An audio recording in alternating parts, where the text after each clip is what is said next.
కోట్ల మోత సాంగ్స్ రూపంలో స్టార్ట్ చేసిన ఇప్పుడు బుకింగ్స్ విషయంలో కూడా ఆ రికార్డ్స్ని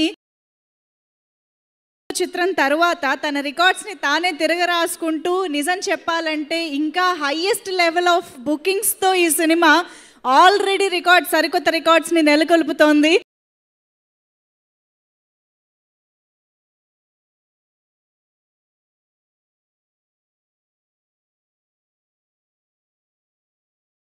సో ఈ సందర్భంగా పుష్ప టీమ్ అందరూ ఇక్కడికి విచ్చేశారు. వాళ్ళందరికీ పేరు పేరున వెల్కమ్, హార్డీ వెల్కమ్. ఇక ఇప్పటికే స్టార్ట్ అయిన రికార్డ్స్ రిలీజ్ తర్వాత బాక్స్ ఆఫీస్ కలెక్షన్ల విషయంలో తగ్గేదే లే.